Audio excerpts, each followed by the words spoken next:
ओमज्ञानतिमिरन्धस्य ज्ञानाञ्जनो शलाकया चक्षुरुर्मीलितं येन तस्मै श्रीगुरवे नमः।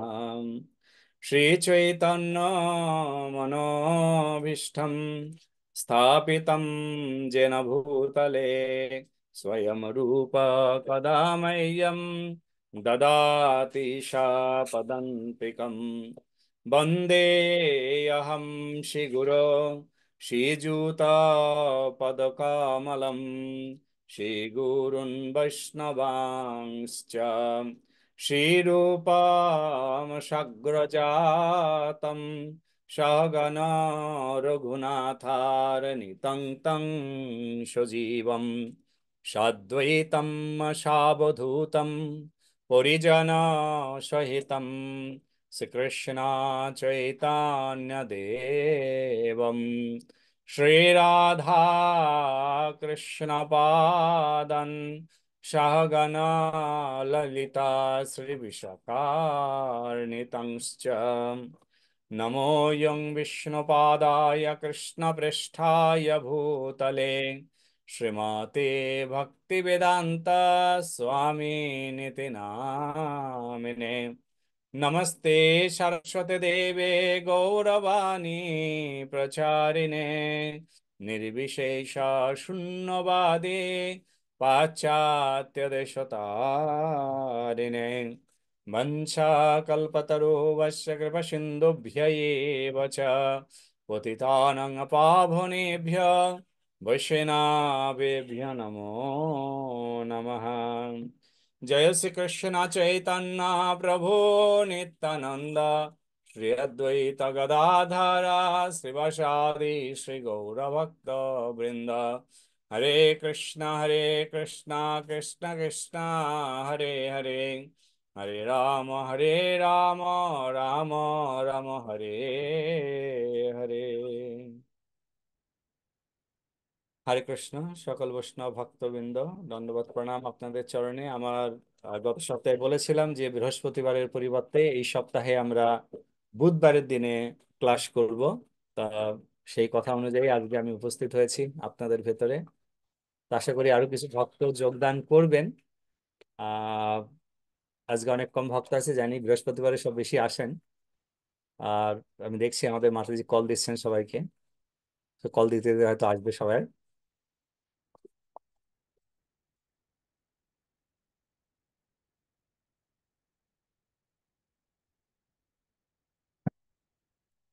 গত সপ্তাহে আমরা নৃসিংহদেবের মহিমা শ্রবণ করেছিলাম এবং আরো কিছু মহিমা লীলা নৃসিংহদেবের নৃসিংহদেবের লীলা তো অপার। তার আহ এত মহিমা, সেই মহিমা গুণকীর্তন করা আমাদের সাধারণত নরাধমের পক্ষে সম্ভব নয়। তথাপিও আমরা কিঞ্চিত মাত্র তার লীলা কথা শ্রবণ করে আমরা ভগবান নৃসিংহদেবকে আমাদের হৃদয়ে ধারণ করতে পারি। গত সপ্তাহের আলোচনার পরিপ্রেক্ষিতে আজকে আমি প্রথম আলোচনা শুরু করব একটি প্রশ্ন দিয়ে। তো প্রশ্নটি হচ্ছে যে ভগবত ভক্তিতে আমরা যখন প্রবেশ করতে চাই, ভগবত ভক্তিতে যখন আমরা প্রবেশ করি, তা আমাদের প্রথম স্টেপ বা প্রথম পা ভক্তি জীবনে প্রবেশ করতে গেলেই সর্বপ্রথম আমাদের একজনের কৃপা বা একজনের আশীর্বাদ আমাদের খুবই প্রয়োজন। তার কৃপা বা তার আশীর্বাদ ছাড়া আমরা ভক্তি জীবনে প্রবেশ করতে পারি না। এবং ভক্তি জীবনে প্রবেশ করার পরেও ভক্তি জীবনকে কন্টিনিউ করার জন্য, ভক্তি জীবনকে এক্সকিউজ মি এগিয়ে নিয়ে যাওয়ার জন্য তার কৃপা আমাদের বিশেষ প্রয়োজন রয়েছে। তো এই ভক্তি জীবনে প্রবেশ করার জন্য যার কৃপা বা যার পারমিশন ছাড়া ভক্তি জীবনে প্রবেশ করা যায় না, তিনি কে? এ হচ্ছে আপনাদের কাছে আমার প্রশ্ন। গুরুদেব। গুরুদেব। ওকে, শ্যামল প্রভু বলেছেন গুরুদেব। প্রথমে শিক্ষা গুরু প্রভু। আচ্ছা, হরে শিক্ষাগুরু। কৃষ্ণ। শিক্ষাগুরু। ওকে, মানে গুরুদেব। আরো, আরো দুই একটা শুনি। হরে কৃষ্ণ প্রভু, রাধারানীর কৃপা। রাধারানীর কৃপা। রাধারানীর কৃপা না হলে পরে কৃষ্ণ পাওয়া যাবে না। আচ্ছা, আর গুরুর কৃপা না হলে রাধারানী পাওয়া যাবে না। ওকে, আরো, আর কেউ? তো মানে ভক্তিতে আসার যারা তুলসী মহারানীর কৃপাটা দেখছি, তুলসী মহারানীর করা। ওকে, আর শিখা মাতা বলছেন যে তুলসী মহারানীর কৃপা ভক্তি জীবনে প্রবেশ করার আগে, তিনি যেহেতু ভক্তি দেবী, তার কৃপা ছাড়া ভক্তি রাজ্যে প্রবেশ করা যাবে না। ওকে, সুন্দর। আর হরে কৃষ্ণ প্রভু প্রণাম, নিত্যানন্দ প্রভু হরে কৃষ্ণ। ওকে, সো শিল্পী মাতা বলছেন যে নিতাই, হেন নিতাই বিনে ভাই, রাধা কৃষ্ণ পাইতে নাই, ধরো নিতাই চরণ দুখানি। নিত্যানন্দের কৃপা। চলো, বহুত আচ্ছা, খুব সুন্দর। হ্যাঁ, সোমনাথ প্রভু বলুন। হ্যাঁ, আমি ওই গুরুদেবই বলছি। হরে কৃষ্ণ। গুরুদেব। ওকে, প্রারম্ভিক গুরুদেব। পর্যায়ে গুরুদেবই প্রয়োজন, গুরুদেব ছাড়া কিছু হবে না, তার গুরুদেব ছাড়া কিছু। পারমিশন বিশেষ ওকে। প্রয়োজন। হরে কৃষ্ণ। ওকে, ঠিক আছে, আমরা পেলাম। আমরা সোফার গুরুদেব পেয়েছি, শিক্ষাগুরু পেয়েছি, শ্রীমতী রাধারানী পেয়েছি, ভক্তিদেবী পেয়েছি, এবং আহ আমরা পেলাম নিত্যানন্দ প্রভু পেলাম। আর মিনতি মাতা। হরে কৃষ্ণ হরে প্রভু, হ্যাঁ, কণা মাতা বলুন। বৈষ্ণবের কৃপা। বৈষ্ণবের কৃপা। ওকে, বৈষ্ণব কৃপা আমাদের অ্যাড হলো, সংযোজন হলো। মিনতি মাতা। হ্যাঁ প্রভু, হরে কৃষ্ণ প্রণাম। প্রণাম মাতা। সবারটাই ঠিক আছে প্রভু, কিন্তু আপনি নৃসিংহদেব দিয়ে যখন শুরু করেছেন সেটাই মনে হয় হবে। তবে গুরুদেবের কৃপা হলো মেইন। হরে কৃষ্ণ। ওকে, তাহলে আপনার প্রথম হচ্ছে গুরুদেব, তারপরে হলেও হতে পারে নৃসিংহদেব, যেহেতু নৃসিংহদেবের কথা চলছে। ওকে, তো গুরুদেব মেন, ঠিক আছে। শুক্লা মাতা।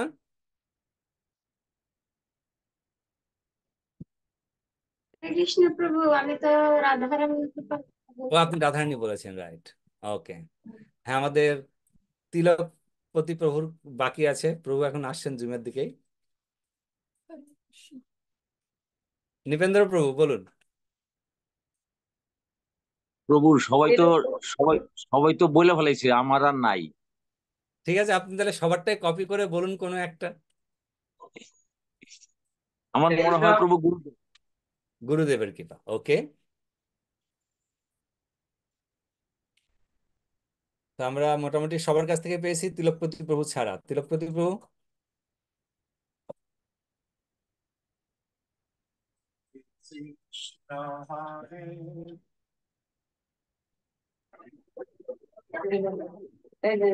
Mata, I'm in a তো class. Can I বলেছে যে call you back Tulsi hour and a half later? Okay, thank you. Bye. Sorry, Nomina Radha. প্রভু বলেছে যে তুলসী মহারানীর কৃপা ছাড়া মানে ভক্তি দেবেন চলে। তুলসী প্রভু আম মহারানী। দেখাইছে আপনারে। বাহ বাহ বাহ, আম দেখিয়ে কেন লোভ দিচ্ছেন প্রভু? হুম, এত সুন্দর হিমসাগর আম। হিমসাগর কি? হিংসা এটাই করি মনে হচ্ছে প্রভু। হিমসাগর। প্রভু কি করে মাতাজি, বুঝলেন? এভাবে দেখাইয়া কি করে লোক বুঝলেন দেখাইয়া হিংসা নিয়ে করে? যাওয়া ঠিক হয় নাই। কেন দেখাইছে প্রভু? এখন তো দেওয়া উচিত। কুরিয়ার করতে হবে এখন। ওকে, তো আমরা পেলাম গুরুদেব, তুলসী মহারানী, শিক্ষাগুরু নিত্যানন্দ প্রভু, শ্রীমতী রাধারানী। এভাবে করে আমরা মোটামুটি সবার কৃপায় প্রাপ্ত হয়েছি। তবে গুরুদেবের কৃপাতে ভক্তি রাজ্যেতে প্রবেশ করা যায়, ভক্তি রাজ্যে প্রবেশ করার পরে আমরা গুরু প্রাপ্ত হই। নিত্যানন্দ প্রভুর কৃপা, গুরুদেবের চরণে যখন আমরা আশ্রয় করি, তখন গুরুদেব আমাদেরকে নিত্যানন্দ প্রভুর সঙ্গে কানেক্ট করেন। ভক্তি দেবীর কৃপা বা তুলসী মহারানীর কৃপা, আমরা তুলসী মহারানীকে জলদানের মাধ্যমে তার কাছে কৃপা আশীর্বাদ প্রার্থনা করি, তিনি ভক্তি জীবনে আমাদেরকে নিয়ে আসেন। কিন্তু তুলসীতে জলদানের পূর্বেও আমাদেরকে সেই পজিশনে যেতে হবে। তো আলটিমেটলি আমাদের ভক্তি জীবনে বা ভক্তি রাজ্যে প্রবেশ করতে গেলে গুরুদেব, শিক্ষাগুরু বা তুলসী মহারানী ছাড়া সর্বপ্রথম যার কৃপা লাগবে, তিনি ওই মনে হয়ের অ্যান্সারেতে রয়ে গেছেন। ওই মনে হয় নৃসিংহদেব। সো মনে হয় এর অ্যান্সারে রয়ে গেছে তিনি হচ্ছেন নৃসিংহদেব। কেননা আমরা যত প্রকারের খারাপ কাজ করি, সমাজ আমাদেরকে বলে না ভাই তুমি এত খারাপ কাজ কেন করছো। সমাজ আমাদেরকে বলে না তুমি কেন মদ খাচ্ছ। সমাজ আরো বলে আরে আরে খুব ভালো খুব ভালো, দামি দামি মদ খাচ্ছ তো খাও। হ্যাঁ, তো এভাবে করে তারা করেন।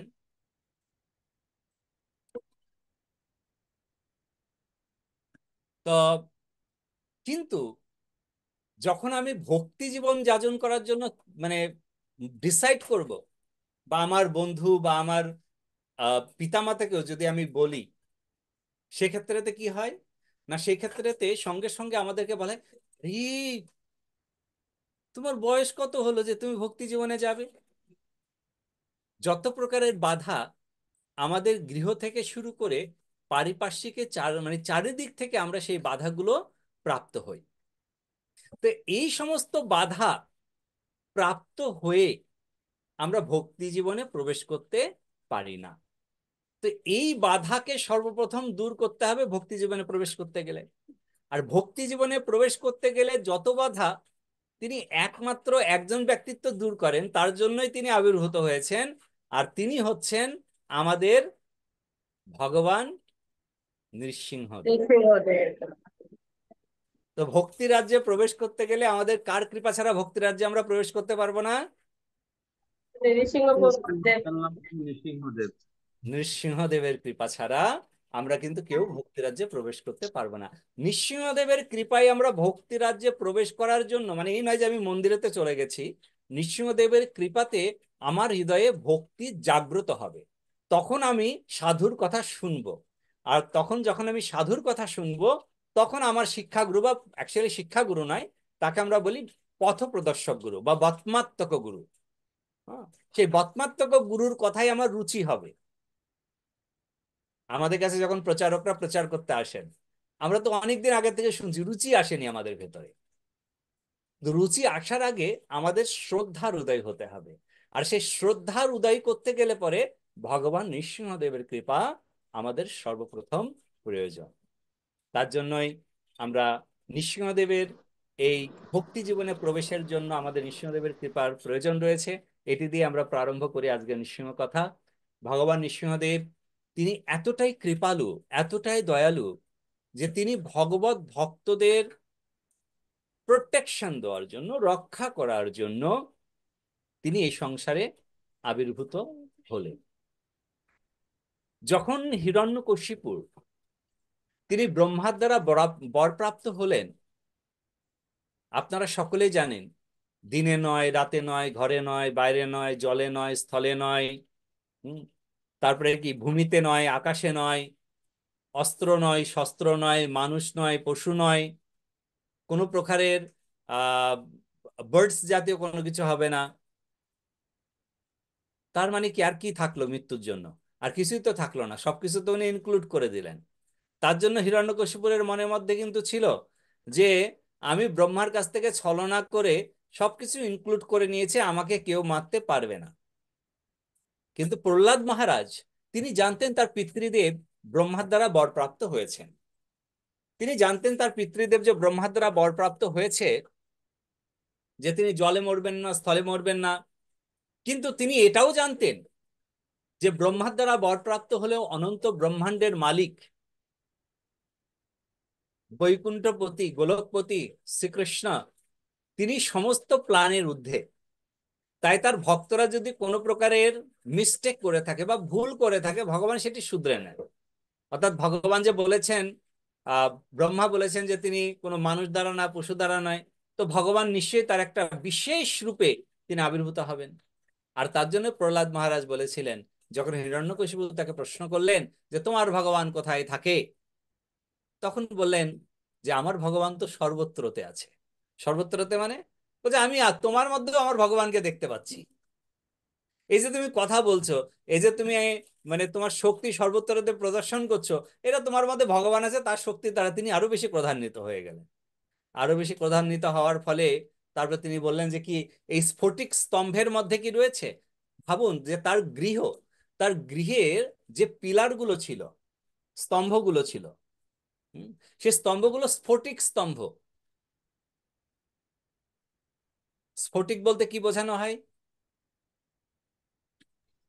হরে কৃষ্ণ প্রভু। হ্যাঁ বলুন। স্ফটিক বলতে মনে হয় বাইরে থেকে ভেতরে দেখা যায় স্পষ্ট।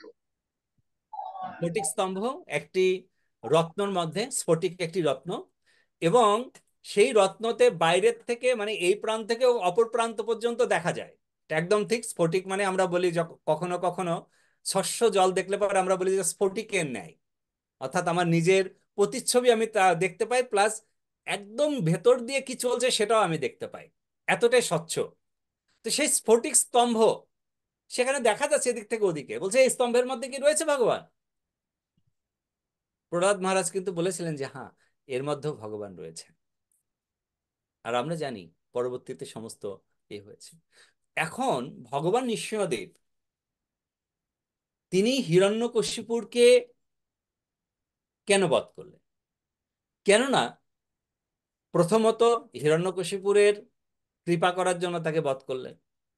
কেননা আমরা জানি যে তিনি তো, হিরণ্যকশিপু তার অন্য কেউ নয়। হিরণ্যকশিপুর কে ছিলেন পূর্বে? জয় বিজয়।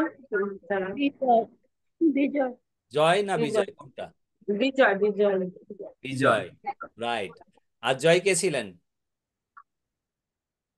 হিরণ্যাক্ষ। হিরণ্যাক্ষ। রাইট।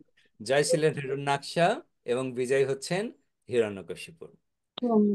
এই যে জয় বিজয়, ভগবান তাদের প্রার্থনা স্বীকার করেছিলেন যে তারা বৈরী ভাবাপন্ন হয়ে আবির্ভূত হবেন, আর বৈরী ভাবাপন্ন হয়ে আবির্ভূত হয়েও তারা যেন অন্য কারোর হাতে নিধন না হন, সেটি ভগবানকে তারা মেকশিওর করেছেন। যে যখন তারা আসেন তার আগে ভগবানের কাছ থেকে স্ট্যাম্প পেপারে সই করে নিয়ে এসেছিলেন, প্রভু গ্যারান্টি দিয়ে দিন আপনি যে আমরা বৈরী ভাবাপন্ন হয়ে তো যাব, কিন্তু আপনার হাতে ছাড়া অন্য কারোর হাতে কিন্তু আমরা উদ্ধার পাবো না। হুম। তো এই জন্য ভগবান নৃসিংহদেব তাদেরকে, অর্থাৎ হিরণ্যকশিপুরকে তিনি নিধন করলেন, অর্থাৎ তাকে কৃপা করলেন। আর সেই সঙ্গে সঙ্গে ভগবান নৃসিংহদেব এই সংসারে খুব সুন্দর একটি দৃষ্টান্ত স্থাপনা করলেন যে ভগবত ভক্তিতে প্রবেশ করার জন্য যত প্রকারের বাধা বিঘ্ন আছে, এই সমস্ত বাধা বিঘ্ন আমি সম্পূর্ণরূপে নাশ করে দেব, যাতে ভগবত ভক্তিতে চলার পথে কোনো প্রকারের অসুবিধার সমস্যার সম্মুখীন আমরা না হই। তার জন্যই সবসময় আমরা বলি ইতো নরসিংহা পরতো নরসিংহা, তারপরে কি ইয়ত ইয়ত আমি আমি তত নিশ্চিন্ত, তত যত যত নিশ্চিন্ত। জামি তত নিঃসিংহ। জামি বলতে কি বোঝানো হয়?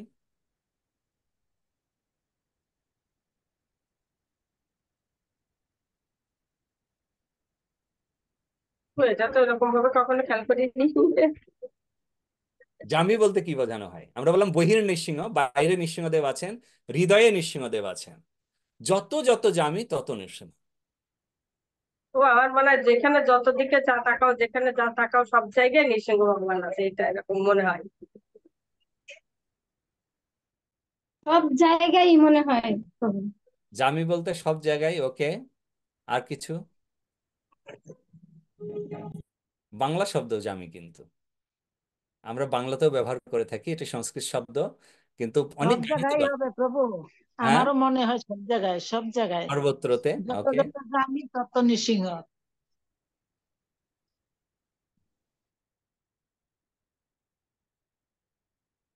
সোমনাথ প্রভু, আপনার কাছ থেকে শুনতে পাচ্ছি না। নাকি প্রভু দৃষ্টি নাকি? হ্যাঁ, দৃষ্টি, ওকে। প্রভু সেন্টেন্সটা কি? জামি, জামি। খেয়াল না, পুরো আচ্ছা, ওয়ার্ড সেন্টেন্স। উন্তেজয় আকার, যত জামি তত নিশ্চিন্ত। উন্তেজয় আকার ময় হর্ষি, ইয়ামি। ও,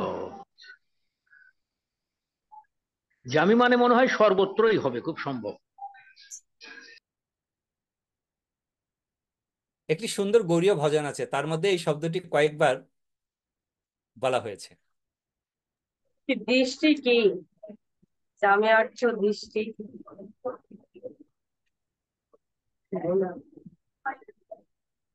এদিন যামিনী জাগে রে, ভজ হুরে মন শ্রীনন্দ নন্দন, অভয় চরণার বিন্দরে। সেখানে জামি শব্দটি দুবার বা তিনবার ব্যবহৃত হয়েছে।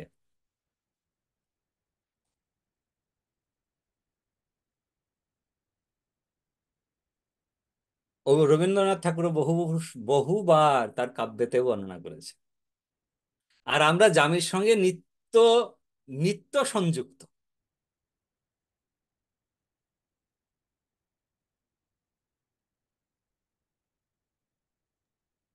দিন নাকি প্রভু, দিন রাতের মধ্যে কোন একটা জামি অর্থাৎ দিন? দিন,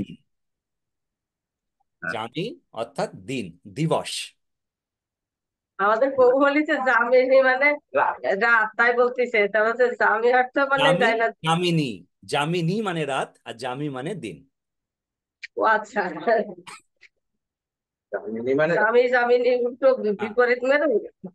তার জন্য যত যত এদিন দিন তত তত জামিনী জাগে রে। জামিনী অর্থাৎ রাত, তো জামিনী রাত হলে দিবস হচ্ছে জামি। যত যত জামি তত নৃসিংহ, যত যত দিন তত নৃসিংহ, অর্থাৎ প্রত্যেক দিন ভগবান নৃসিংহদেব। এরকম নয় শুধু নৃসিংহ চতুর্দশীর দিনে নৃসিংহদেবের কৃপা প্রাপ্ত হওয়া যায়। নৃসিংহ চতুর্দশীর দিনে আমরা নৃসিংহদেবকে বিশেষ রূপে পূজা করব। তো যত যত জামি, আমরা প্রত্যেকদিন কিন্তু কীর্তন করি, কিন্তু আমরা তার মানে আহ, ভাবি যে হ্যাঁ এই তো শব্দ তো আমরা খুব পরিচিত শব্দ। তো মানেগুলো যখন আমরা নিজেরাই একটু চিন্তা করব, তখন কিন্তু আমরা ভাববো যে ওয়াও, মানে এতটা বৃহৎ। এবং আমরা যে প্রার্থনা করছি, আমরা যে মানে ভগবানের কাছে প্রতিদিন কীর্তন করছি, তার মানে ভগবানকে আমরা বলছি হে প্রভু, প্রত্যেক দিন, প্রতিটি দিন আপনাকে আমরা স্মরণ করি, সকাল বিকেল সন্ধ্যা দুপুর সব সময়।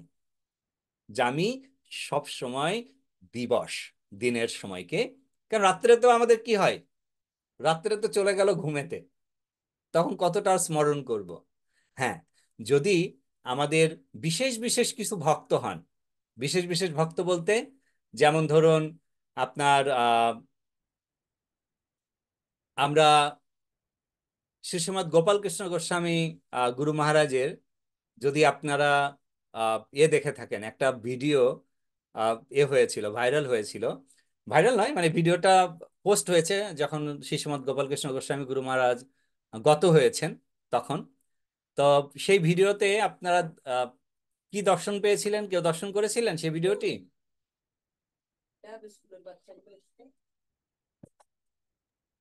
মানে ওনার ক্লাস সেটা নাকি না, ক্লাস যে রাত্রে।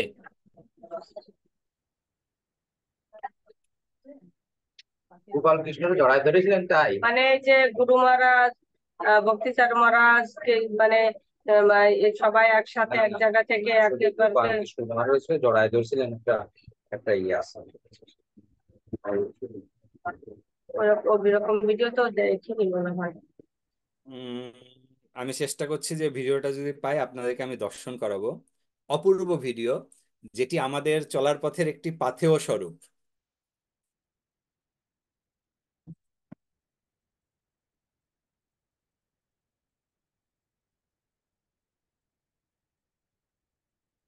কিন্তু আহ, কোথায় আছে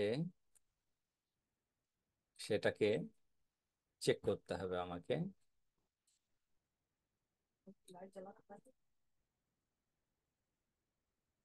Yep, হ্যাঁ,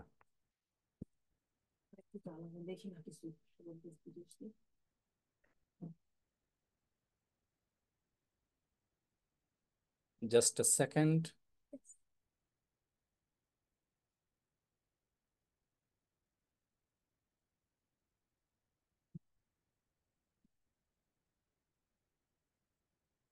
ওকে, আমি আহ, ওটা পেলে আপনাদের সঙ্গে শেয়ার করব অবশ্যই। মানে কোথায় আমি সেভ করেছি সেটা আমি খুঁজে পাচ্ছি না। যেটি হচ্ছে গুরু মহারাজ রাত্রেতে ঘুমিয়ে আছেন, বিশ্রাম করছেন।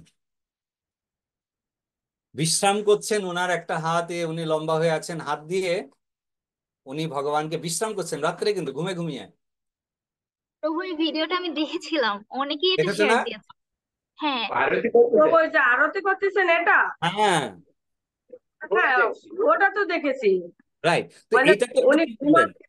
উনি ঘুমাচ্ছেন, ঘুম চোখে মানে এরকম ঘুমের ভিতর এরকম নিচে থেকে আবার নিচ্ছেন জিনিসপত্র নিয়ে আরতি করতেছেন, নিয়ে আবার রাখতেছেন, রেখে আবার আবার নিচ্ছেন, নিয়ে এরকম ভাবে আবার নিয়ে আবার আরতি এরকম এরকম করে আরতি করতেছেন। রাইট। তো এই যে প্রদীপ দেখানো, যেমন তার চরণ কমলে 3 বার, আবার তার নাভিপদ্মে 2 বার, তার মুখমণ্ডলে 3 বার, তারপর আবার ঘোরাচ্ছেন তিনি। তো এই যে জিনিসটি, এই ধরনের লেভেলে যখন ভক্ত উন্নত হয়, তখন তার কাছে দিন আর রাত্রি এক। কেননা তিনি জেগে থেকে ভগবানের সেবায় নিযুক্ত, ঘুমেতেও ভগবানের সেবায় নিযুক্ত, নিত্য সেবায় নিযুক্ত। তা আমাদের তো সেরকম পরিস্থিতি নেই, তার জন্য আমরা এখন দিনেতেই সেই সেবা করব। তো নৃসিংহদেব আমাদেরকে সেভাবে করে রক্ষা করছেন। প্রতিটি দিবস আমরা ভগবান নৃসিংহদেবের কাছে প্রার্থনা করি যেন তিনি আমাদের এই ভগবত ভক্তি যেন পথটি খুব স্মুথ হয়, খুব সহজ হয়, এবং সেই পথে আমরা সহজভাবে ভগবত ভক্তিতে চলতে গেলে নৃসিংহদেবের কৃপা ছাড়া সম্ভব নয়। শ্রবণ। প্রভু আসলে আমি ওই ভিডিওটা অনেকবার দেখেছি।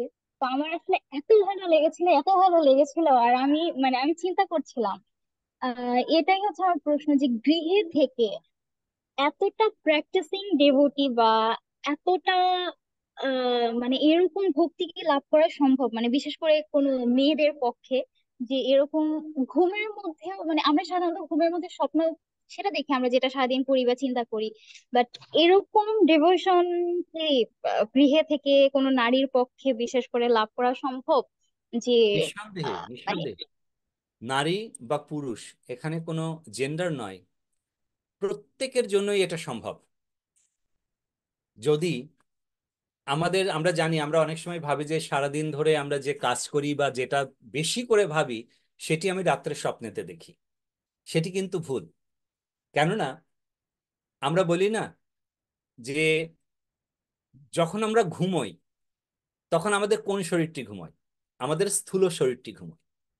কিন্তু আমাদের আরেকটি শরীর কিন্তু সবসময় জাগ্রত থাকে। সেটি কি শরীর? কি শরীর জাগ্রত সূক্ষ্ম থাকে? শরীর, হুম। সূক্ষ্ম। সূক্ষ্ম শরীর বা সূক্ষ্ম শরীর।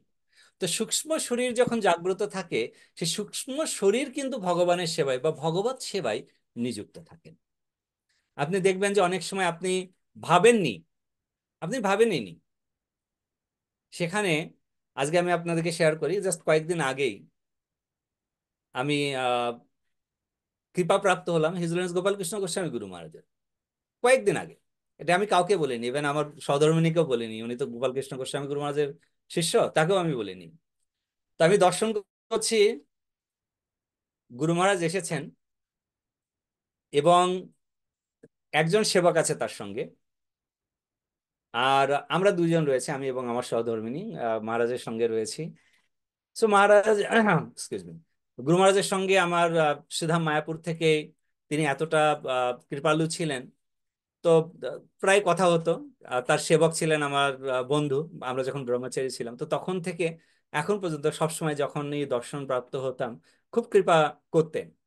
তো উনি এতটা হাসি খুশিতে বসে আছেন, ওনার স্বভাবভঙ্গি যেরকম ভাবে উনি হাসছেন, কিছু কথা আলোচনা হচ্ছে, আর আমার সহধর্মিণী উনি সেবা করছেন, গুরু মহারাজকে কিছু প্রসাদ পরিবেশন করছেন, ওখানে প্রসাদ পেতে পেতে গুরু মহারাজকে হাওয়া করছেন। গুরু মহারাজ প্রচারের জন্য, স্বপ্নেতেও তিনি প্রচারের জন্য বলছেন যে ভগবানের এই বাণী, আমরা প্রভুপাদের এই মিশনে এসেছি, যে প্রভুপাদের এই মিশনে এসেছি কেন? কেননা এই সংসারে প্রচুর লোক আছে এখনো যারা এই মায়ার সংসারে দুঃখ প্রাপ্ত হচ্ছে।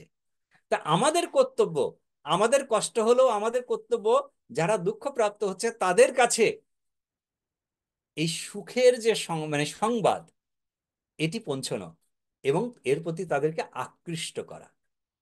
কি করে? না তাদেরকে প্রসাদ দিয়ে, তাদেরকে ভগবানের কথা শ্রবণ করিয়ে, তাদেরকে ভগবানের সেবায় সবসময় নিযুক্ত রাখবে। তো এইভাবে করে আমরা উপদেশ প্রাপ্ত হই। এবার আমি কিন্তু ভাবিনি এই কথাগুলো। কিন্তু আমি দর্শন করছি তাকে। তো এটা হচ্ছে কি না, যখন আমরা ভগবত সেবায় নিজেকে সম্পূর্ণরূপে মানে নিযুক্ত করব, তখন রাত্রেতে ঘুমিয়ে থাকলেও এই ভগবত সেবা সম্ভব সূক্ষ্ম শরীরে।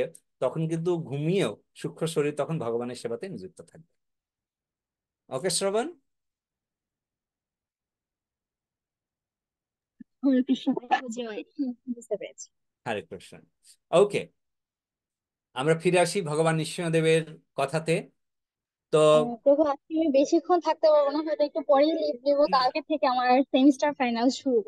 ওকে, দ্যাটস ফাইন, দ্যাটস ফাইন। ভগবান নৃসিংহদেব তোমাকে কৃপা করুক, তুমি খুব ভালোভাবে এক্সাম দাও।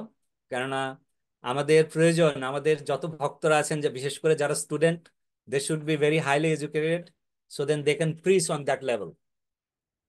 ওকে, ভগবান নৃসিংহদেব তোমার সঙ্গে আছেন। হরে কৃষ্ণ। হরে কৃষ্ণ।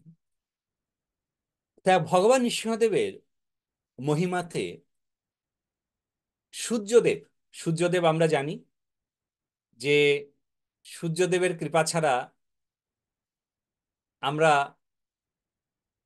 খুব কম দিন জীবন ধারণ করতে পারবো। কেন সূর্যদেবের সূর্য সূর্য রশ্মির দ্বারা আমরা কিন্তু আরোগ্য লাভ করে থাকি, অর্থাৎ আমরা বিভিন্ন রোগ ব্যাধি থেকে দূরে থাকি, তাই না?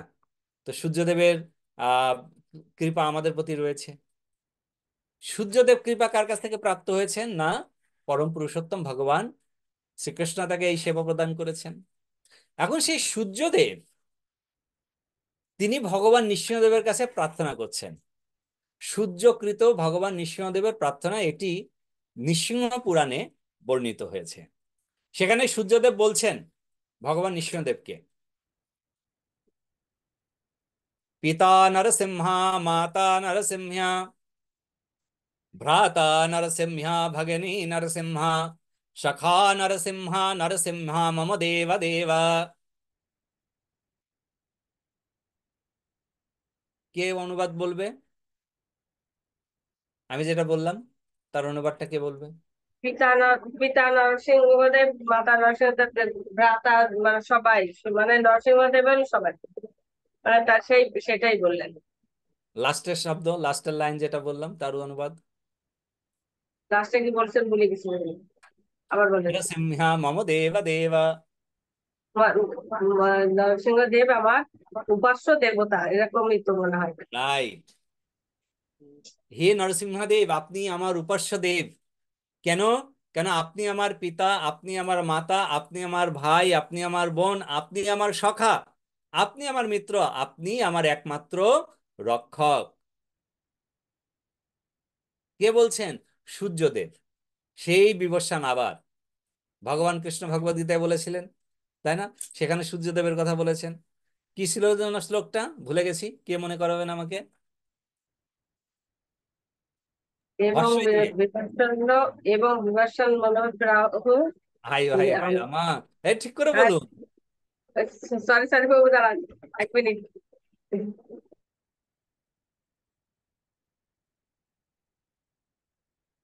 ইমম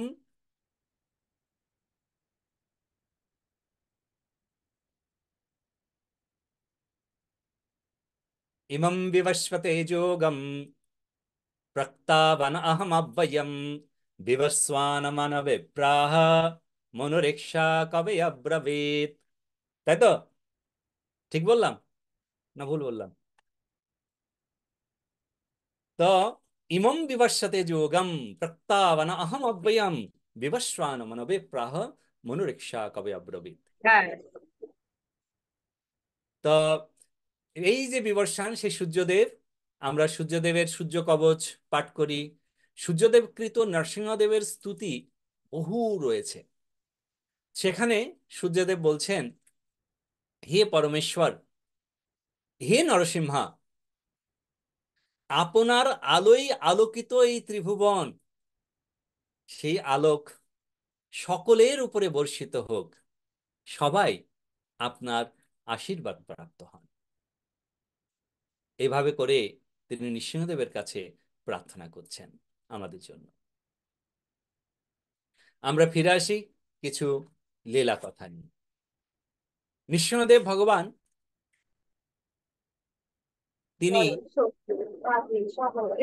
বাবু আমার একটা প্রশ্ন বাবু হ্যাঁ বলুন। যার আমাকে একজন প্রশ্ন করেছিল যে মানে মানুষের আয়ু কি হরণ করে?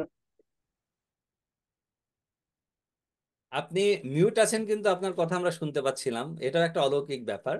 একটু আনমিউট করে নেন তারপরে বলুন।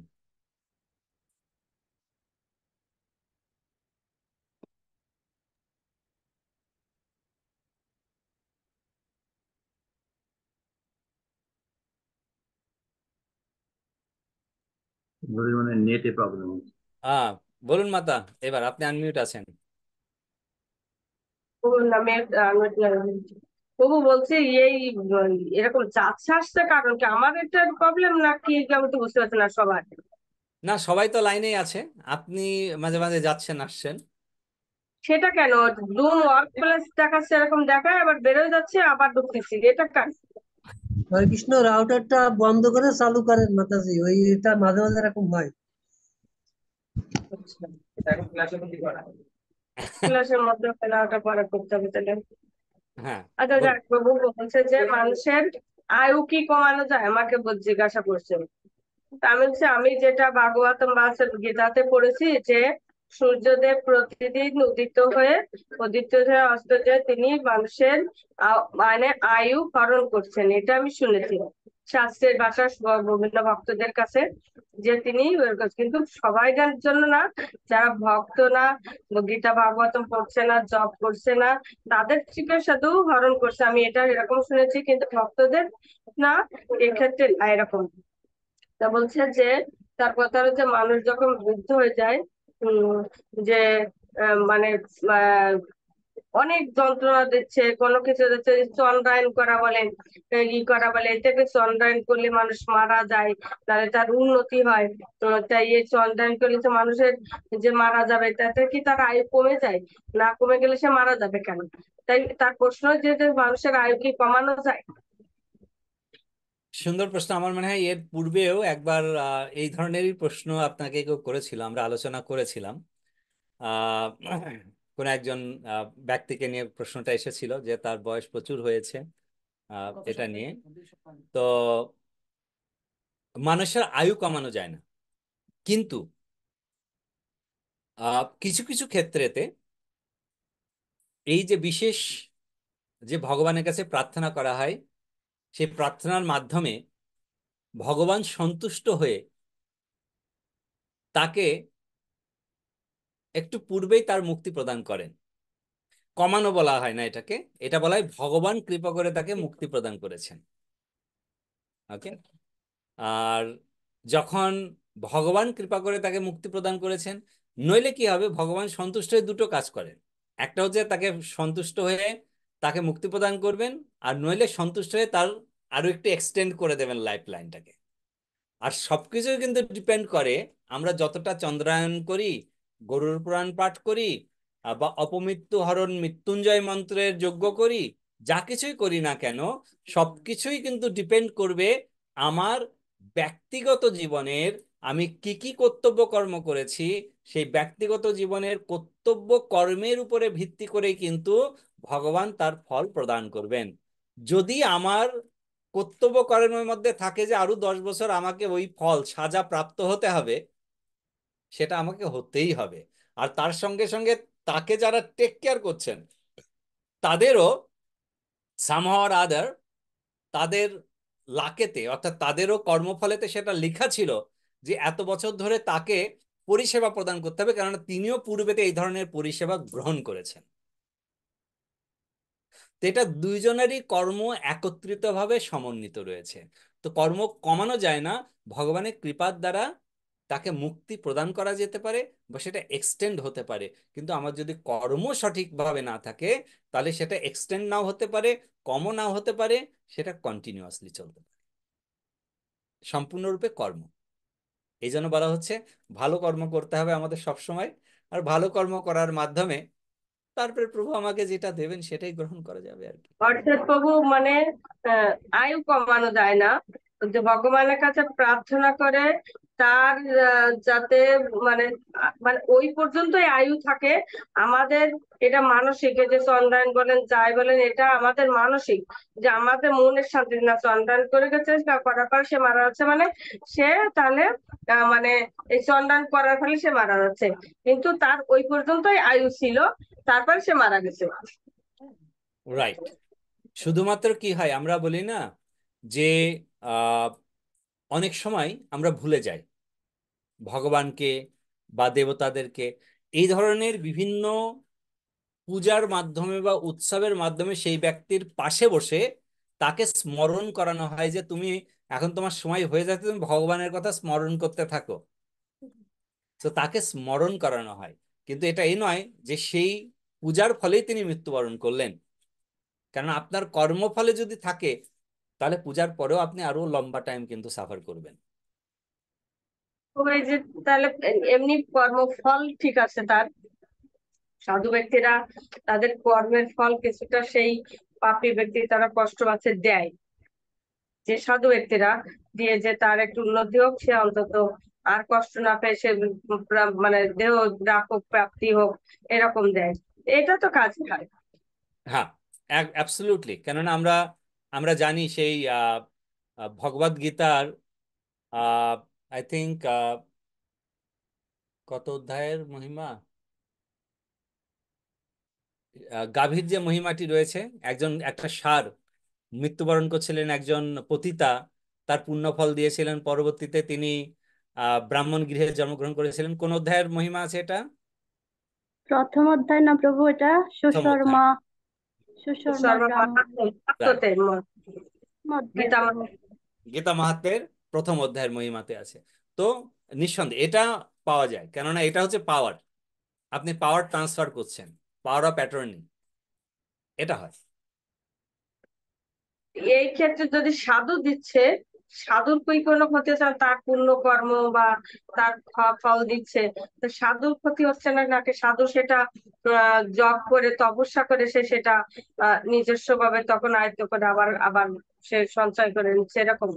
হ্যাঁ, হ্যাঁ। সাধুর সম্পূর্ণরূপে কোনো ক্ষতি নেই, কারণ সাধু এই পুণ্য সঞ্চয় করতেই, প্রথমত তো তিনি পাপ পুণ্যের মধ্যে থাকেন না, দ্বিতীয়ত তিনি অপরের জন্য ভগবানের কাছে প্রার্থনা করেন। আমরা জানি যে ভগবানের কাছে, চৈতন্য মহাপ্রভুর কাছে কে বলেছিলেন, সর্বজীবের দুঃখ প্রভু দেহমর শিরে,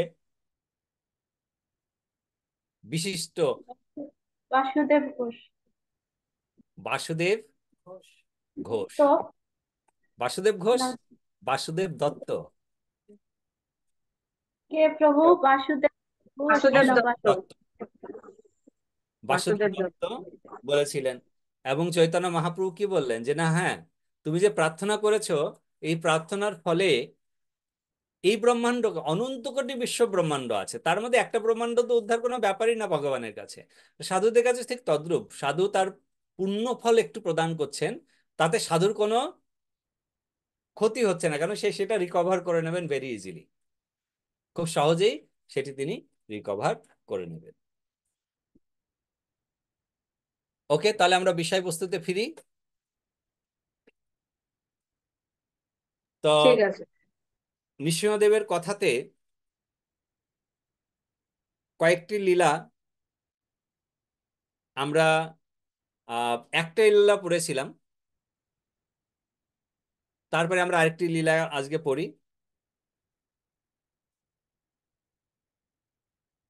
আমাদের মায়াপুরের একটি ঘটনা বলি।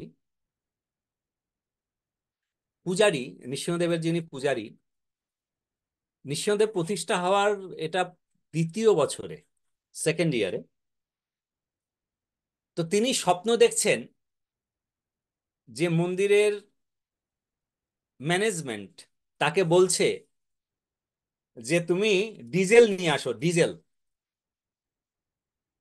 তো ডিজেল নিয়ে এসে কি হবে? ম্যানেজমেন্ট বলছে যে ডিজেল নিয়ে আসলে পরে আমরা নৃসিংহদেবের উপরে ডিজেল ঢেলে আগুন লাগিয়ে দেবো। স্বপ্নেতে এগুলো হচ্ছে। সে ভক্ত তো খুব ক্রন্দন করছে, ম্যানেজমেন্টকে বলছে যে না, না, না, আহ, আমি ডিজেল আনবো না, নৃসিংহদেবকে আমি স্যাক্রিফাইস করতে দেব না। নৃসিংহদেবের কাছে, মানে নৃসিংহদেব হচ্ছেন আমাদের প্রভু, তাকে কি করে আমি ম্যানেজমেন্ট বলছে দেখো আমরা তোমার অধিকর্তা, তা অধিকর্তার কথা তোমাকে শুনতে হবে। এখন সে বলছে যে হ্যাঁ আপনি যেহেতু আমাদের মানে গুরুদেব বলেছেন যে ম্যানেজমেন্টের কথা সবসময় শুনতে, তা আমি শুনবো, আমি আনবো ডিজেল, কিন্তু একটা সত্য যে এই ডিজেল নৃসিংহদেবের উপর ঢালা যাবে না। তো এইভাবে করে রাত্রিতে প্রায় 4 বার একই স্বপ্ন দেখেছে। মানে হয়ে উঠেছে সে, আতঙ্কে ঘুম থেকে উঠে পড়েছে। উঠে দেখেন যে রাত্রি 3টে মতো বাজে। তারপরে তিনি ঘুমননি, মানে এতটা ভয় পেয়েছেন যে এই ধরনের কেন হলো। এখন তিনি জব করতে করতে শ্রীপাদ পঙ্কজাঙ্গির প্রভুর সঙ্গে দেখা, পরের দিনকে মঙ্গল আরতির পূর্বে তিনি একদম সোজা পঙ্কজাঙ্গির প্রভুকে গিয়ে বললেন যে প্রভু আমার রাতটা মানে সেই নাইট মিরার আমরা বলি সেরকম গেছে, রাত্রেতে ঘুমোতে পারিনি, যখনই একটু তন্দ্রাচ্ছন্ন আছে তখনই আমি এই স্বপ্ন দেখি, আপনি কৃপা করে বলবেন এর কারণ কি। পঙ্কজাঙ্গির প্রভু তাকে বললেন যে তুমি যে স্বপ্ন দেখেছো খুব সঠিক স্বপ্ন দেখেছো। সঠিক স্বপ্ন মানে ডিজেল নিয়ে এসে ভগবানকে পুরাতে হবে, সেই স্বপ্ন সঠিক হলো কি? বলছে না না না, ডিজেল নিয়ে এসে ভগবানকে পুরানো নয়। তুলসী শালগ্রামের জলদান শুরু হয় না? শালগ্রাম শিলায় জলদান শুরু হয় কোন মাসে?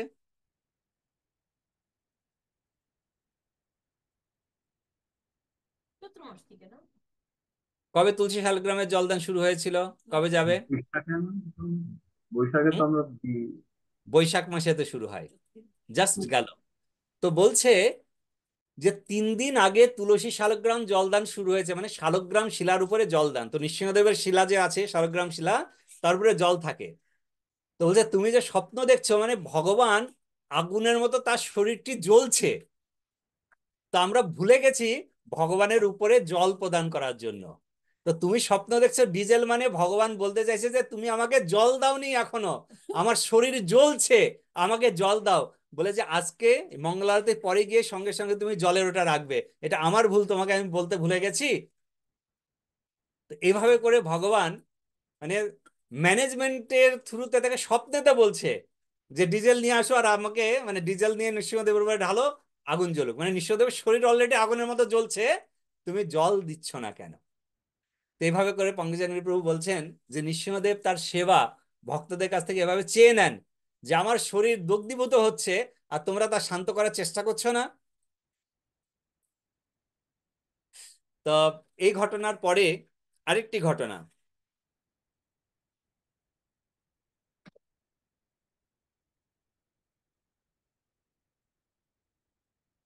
হরে কৃষ্ণ।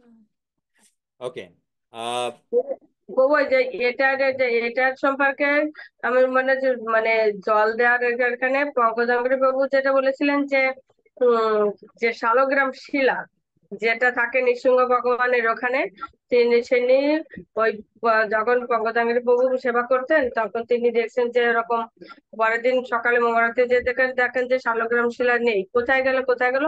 তো বলতে তিনি আগের দিন রাত্রে স্বপ্নে দেখেছেন যে শালগ্রাম শিলা সে কিতে বলে যে যে পর্বতে যে বরফের ভিতর চলে গেছে, যে কি পর্বত ওইটা শিবের ওই যে হিমালয়ে চলে গেছে, হিমালয় ওখানে ঠান্ডা, ওখানে চলে গেছে। তাই তিনি স্বপ্নে দর্শন করেছেন এটা। তারপরে তিনি পরের দিন যে সকালে মঙ্গল আরতিতে যে দেখেন যে সেখানে শালগ্রাম নেই, তখন সত্যি সত্যিই নেই, কোথাও খুঁজে পান না। পরে খুঁজতে খুঁজতে হিমালয় আছে, ঠিক আছে কোথায়, তারপর দেখেন যে সেই শালগ্রাম নাকি ফ্রিজের ভিতর ঢুকে আছেন। এটা হ্যাঁ পঙ্কজাঙ্গিনী প্রভুর এটা একটা অন্য একটা লীলা, অন্য একটা পাস টাইম। না, এটা পঙ্কজাঙ্গিনী প্রভুর লীলা। আর উনি তখন যে সেই ফ্রিজ থেকে উনি সেই শালগ্রামের অনেক গরম লেগে গেছে, তিনি এই জন্য ফ্রিজে চলে গেছেন। হ্যাঁ, ওকে। পঙ্কজাঙ্গির প্রভুর নিজের কথা অনুযায়ী আপনি যে লীলাটি বলছেন সেটা আমি পড়ি। ওকে, শ্রী নৃসিংহদেব শ্রীধাম মায়াপুরে প্রথম এলেন, তখন নৃসিংহদেবের পূজারী পঙ্কজাঙ্গিরি প্রভু একদিন স্বপ্নে দেখলেন তৎকালীন মায়াপুর মন্দিরের পরিচালক তাকে কিছু ডিজেল আনতে বলছেন। তিনি বলছেন ডিজেল দিয়ে তিনি একটি যজ্ঞ যজ্ঞ করবেন এবং তাতে নৃসিংহদেবকে আহুতি দেওয়া হবে। ঊর্ধ্বতন কর্তৃপক্ষের আদেশ অমান্য করে পঙ্কজাঙ্ঘ্রি প্রভু বললেন, আমি ডিজেল নিয়ে আসতে পারবো না। এরপরে ঊর্ধ্বতন কর্তৃপক্ষ তাকে বলেন যে আমরা তোমার অধিকর্তা, তোমাকে যেটি বলা হয়েছে তুমি তাই করো। তো ঊর্ধ্বতন কর্তৃপক্ষের আদেশ অমান্য করতে না পারায় তিনি ডিজেল নিয়ে এসে ঊর্ধ্বতন কর্তৃপক্ষের হাতে দিলেন এবং দেওয়ার পরে বললেন যে এই তো হলো আপনাদের ডিজেল, এবার আপনাদের যা খুশি তাই করুন, আমি কিছুই করতে পারবো না বলে তিনি সেই স্থান পরিত্যাগ করেন।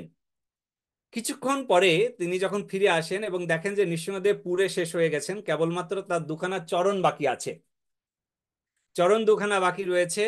এই অবস্থা দেখে শোকে দুঃখে তিনি বিহ্বল হয়ে পড়েন। এমনত অবস্থায় তার স্বপ্নভঙ্গ হয়। এই ঘটনা তিনি তার দাদা জননিবাস প্রভুর নিকট বর্ণনা করলে জননিবাস প্রভু তার শ্রবণ করে কিছুক্ষণ চুপ থাকার পরে বললেন, ও হ্যাঁ, গত পরশুদিন থেকে তুলসী শালগ্রামের জলদান শুরু হয়েছে 1 মাসের জন্য, আমরা তা ভুলে গেছি, আমরা তা করিনি।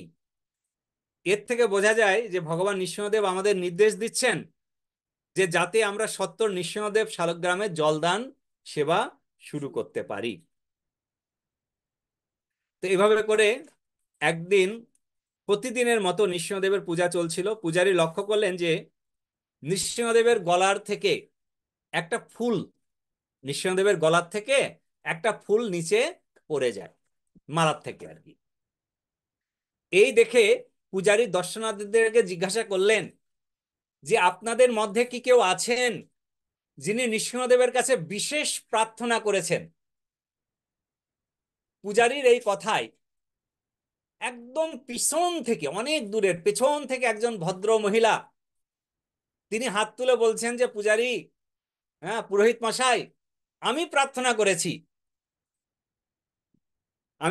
করেছি। কি প্রার্থনা? না, তিনি এসে বললেন আমার একমাত্র মেয়ে, 4-5 বছর হলো তার বিয়ে হয়েছে, কিন্তু তার কোনো সন্তান আদি হয়নি। তার শ্বশুরবাড়ির লোকেরা এটিকে অশুভ বলে মনে করে আমার কন্যাকে তারা অনেক টর্চার করেন বা তারা অনেক যন্ত্রণা প্রদান করেন যে আমার কন্যা কোনো সন্তান আদি প্রদান করতে ব্যর্থ। তাই নৃসিংহদেবের কাছে আমি প্রার্থনা করলাম যে হে প্রভু, এই মন্দ অবস্থায় এই অসহনীয় যন্ত্রণা থেকে আমার মেয়েকে মুক্তি প্রদান করুন, তার কোলে একটি সন্তান আপনি প্রদান করুন। তখন পূজারী তাকে বললেন যে ভগবান নৃসিংহদেব আপনার প্রার্থনা মঞ্জুর করেছেন, আপনি এই ফুলটি নিয়ে যান সঙ্গে করে এবং এই ফুলটি নিয়ে গিয়ে আপনি ফুলটি জলেতে ভিজিয়ে আপনার মেয়েকে খাওয়াবেন এবং এই ফুলটি খুব ভালো করে রেখে দেবেন। এরপর 1টি বছর অতিক্রান্ত হয়েছে। 1 বছর পূর্বে কি হয়েছিল পূজারীরও মানে নেই। ঠিক 1 বছর 1 মাস পরে ওই মন্দিরে পূজারীর কাছে এক ভদ্র মহিলা এসে বলেন যে আপনি আমাকে চিনতে পাচ্ছেন? তো পূজারী বলছে, ঠিক আপনাকে চিনতে পাচ্ছেন, আমাকে ক্ষমা করবেন, অনেক ভক্তবৃন্দ আসে, তো মনে রাখা তো সম্ভব নয়, তো আমি ঠিক চিনতে পারলাম না আপনাকে। বলছে আপনার মনে পড়ে প্রায় 1 বছর 1 মাস পূর্বে আপনি আমাকে নৃসিংহদেব ভগবানের একটি পুষ্প প্রদান করেছিলেন, যেটি আপনি বলেছিলেন যে আমি যেটা প্রার্থনা করেছি নৃসিংহদেব সেই প্রার্থনা স্বীকার করেছেন এবং নৃসিংহদেব আমাকে একটি নাতি বা নাতনি আমাকে প্রদান করবেন। আপনার এবার মনে পড়ে? পূজারী তখন তার মনে হলো যে হ্যাঁ, প্রায় 1 বছর 1 মাস পূর্বে ভগবানের গলার মালার থেকে একটি ফুল পড়েছিল, সেটা আপনাকে আমি দিয়েছিলাম, আপনি জলপান করিয়েছিলেন তো আপনার মেয়েকে? বলছে হ্যাঁ, ওই পেছনের দিকে দেখুন, মেয়ে, একটা ছোট্ট বাচ্চা, আর তার সঙ্গে আরেকজন রয়েছেন, উনি হচ্ছেন আমার জামাই। তো নৃসিংহদেবের কৃপায় আমি নাতনি পেয়েছি, আর নাতি পেয়েছি, আর আমার মেয়ের যে সন্তান হবে না সেই লাঞ্ছনা থেকে সে মুক্তি পেয়েছে। এবং নৃসিংহদেবের এই ফুলের কৃপাতে যেহেতু সন্তান হয়েছে, তাই আমরা নামকরণ করেছি প্রহ্লাদ। তো এই বলে সেই মহিলা, তার কন্যা, তার জামাতা এবং নবজাতক শিশু ভগবানের সামনে এসে সেই শিশুকে ভগবানের সামনে শুইয়ে দিলেন এবং ভগবানকে তারা ধন্যবাদ জ্ঞাপন করলেন। তো এভাবে করে তারা প্রত্যহ সেই থেকে নৃসিংহদেবের পূজা প্রারম্ভ করেন এবং নৃসিংহদেবের কৃপায় তারা প্রত্যেকেই ভগবত ভক্ততে পরিণত হন। বলো নৃসিংহদেব ভগবান কি জয়। জয় হরি বল। এই লীলার পরে আরো একটি লীলা বলি। এগুলো কিন্তু দেখুন, আমরা অনেক সময় কি হয়, আমরা অনেক সময় পুরাণ পড়ি, পুরাণেতে আমরা দেখি রাজা তপস্যা করছে সন্তানের জন্য, তারপরে ভগবান আসে, তখন আরে সত্যি এগুলো কি গল্প, এগুলো কি মানে সত্যি হয়েছিল কি? অনেকে বলে এই সমস্ত গাঁজাখোরে গল্প গো, এই সমস্ত আবার হয় নাকি, ইত্যাদি ইত্যাদি। কিন্তু এই যে কাহিনী, এটি কিন্তু বেশি দিনের পুরানো নয়, এটি চাক্ষুষ দর্শনীয়। আমরা অনেক দর্শন করেছি নৃসিংহদেবের কৃপা সুধাম মায়াপুরেতে। আমি বহু বহু আহ লীলার স্বচক্ষে আমি দর্শন করেছি, তার উইটনেস আমি রয়েছি। এই যে লীলাগুলো বলছি, এগুলো কিন্তু খুব বেশি দিনের পুরানো নয়। এরপর আরেকটি লীলা শ্রবণ করুন। আমাদের নামহট্টের একজন ভক্ত মাতাজি, তার নাম কল্যাণী, তার দুই মেয়ে, বড়টির নাম প্রতিভা আর ছোটটির নাম অনুভা। উভয়েরই বিবাহ হয়েছে, এখন তাদের প্রাপ্তবয়স্ক সন্তানাদি রয়েছে। তারা উভয়েই একই শহরে অর্থাৎ বহরমপুরে থাকেন। একবার প্রতিভার স্বামী অত্যন্ত অসুস্থ হয়ে পড়েন এবং মৃত্যুর সঙ্গে পাঞ্জা লড়তে থাকেন, অর্থাৎ তার বড় মেয়ের হাজবেন্ড। অন্যান্য সমস্ত আত্মীয় স্বজনের সঙ্গে ছোট বোন অনুভব তার জামাইবাবুর এই অবস্থা দারুণ অত্যন্ত উদ্বেগে ছিলেন, অত্যন্ত উদ্বেগে ছিলেন। তিনি হাসপাতালে গিয়েছিলেন, যেহেতু তিনি ভক্ত, ইসকনের একজন দীক্ষিত ভক্ত, তাই তিনি মায়াপুরে নৃসিংহদেবের নিকটে প্রার্থনা করতে থাকেন যে তার জামাইবাবুর সুস্থতার জন্য। তিনি ভারাক্রান্ত হৃদয়ে রাত্রেতে তিনি বাড়িতে ফিরে আসেন। শেষ রাত্রে তিনি স্বপ্নে দেখলেন যে নৃসিংহদেব তার নিকটে এসে বলছেন, তুমি দুশ্চিন্তা করো না, তোমার জামাইবাবু ভালো হয়ে যাবেন। এবং ইতিমধ্যে স্বপ্ন ভেঙে গেছে। আর তার পূর্বে অ্যাকচুয়ালি বহরমপুরের হসপিটাল থেকে ডক্টররা বলে দিয়েছিলেন যে এই রোগীকে বাঁচানো সম্ভব নয়, মাত্র 72 ঘন্টা আছে এই রোগীর কাছে, 72 ঘন্টা পরে এই রোগী মারা যাবে। তার পালস রেট ডাউন হয়ে যাচ্ছে, তার ব্লাড সেল কাউন্ট ডাউন হয়ে যাচ্ছে। তো এভাবে করে সে 72 ঘন্টার বেশি আর থাকবে না, এটা তিনি ডিক্লেয়ার করে দিয়েছেন। আর তারপরেই অ্যাকচুয়ালি এই অনুভা মায়াপুরে এসেছিলেন। এইবার স্বপ্ন ভেঙে গেলে তিনি দৌড়ে গিয়েছেন হসপিটালে পরের দিনকে, কেননা সেই দিন ছিল 48 আওয়ার্স, মাত্র আর 12 ঘন্টা পরে তার জামাইবাবুর মানে মরে যাওয়ার কথা। যখন তিনি হসপিটালে গেলেন, হসপিটালে গিয়ে তিনি শুনতে পারেন ডক্টররা বলছে যে আমাদের মেডিকেল হিস্ট্রিতে এই ধরনের মিরাক্কেল আমরা কোনোদিন দেখিনি, যে এক রাত্রের মধ্যে 360 ডিগ্রি পরিবর্তন হতে পারে একজন রোগীর কন্ডিশন। মেডিকেল সায়েন্সে এই ধরনের কোনো রেকর্ড নেই। যার পালস রেট চলছিল না, যার ব্লাড সেল কমে যাচ্ছিল, শরীরে রক্ত শূন্যতা হয়ে গেছিল, সেই রোগী আমরা আজকে যখন তার পালস রেট দেখি যে ঊর্ধ্বগতিতে যাচ্ছে এবং ব্লাড সেল একজন সাধারণ ব্যক্তির জন্য যতটা প্রয়োজন ততটা তার শরীরেতে ফ্লো করছে, আর তার শরীরে যত প্রকারের রোগ ছিল সমস্ত রোগ ব্যাধি গায়েব, মানে কিচ্ছু নেই তার শরীরে রোগ, কি করে সম্ভব?